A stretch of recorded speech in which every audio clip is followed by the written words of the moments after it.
1.5 ఎకరా ఉంది. అది పంట పెట్టే కూడా నా చేత కాలే. దాని నుంచి నాకేం ఆదాయం ఏం లేదు.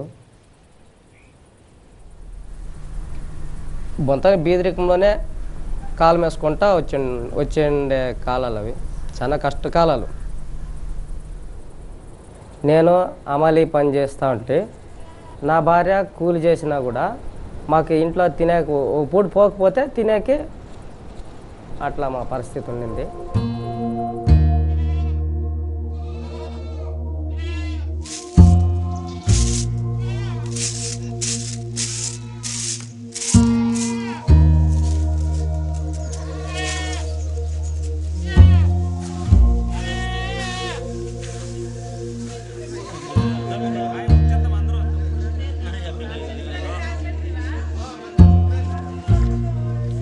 ₹10,500 సొసైటీ నుంచి మాకు ఇచ్చినారు.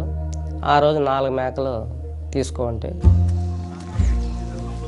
ఇడుచుకొని ఇప్పుడు ఆ 4కి దగ్గర 20-30 అమ్మేసినాను పోతు పిల్లలు.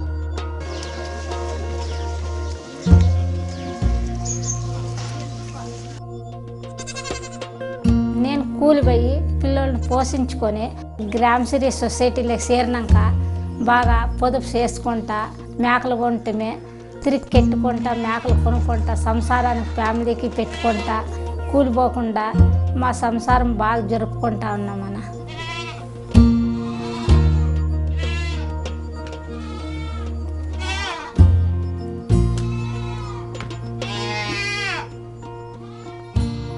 సొసైటీ పైన నాకు మంచి అవగాహన కలిగింది. ఇంప్రూవ్మెంట్ చేయాలా గ్రామశ్రీ సొసైటీని అనే గుణంతో నేను వీళ్ళందరినీ ఈ కూలి సంఘాల వాళ్ళని అందరినీ మొబైల్ చేసుకొని వేరే కుటుంబాలు ఈ గ్రామశ్రీ సొసైటీలో చేరినాక వాళ్ళు కూడా బాగా అభివృద్ధికి చెంది వాళ్ళు కానీ కూలిపోకుండా బాగా వాళ్ళ ఫ్యామిలీ బాగా చూసుకొని ఇప్పుడు అట్లా కాకుండా ఇంట్లో ధాన్యము నిలబడింది, జోబులో రొక్కము ఉంటుంది. మనకేం లో టైం కనపడలేదన్న. ఈ సొసైటీలే గ్రామశ్రీ సొసైటీ ఏర్పాటు చేసుకున్న తర్వాత నాకు బాగా దేవుడు కాపాడినట్లే ఉంది.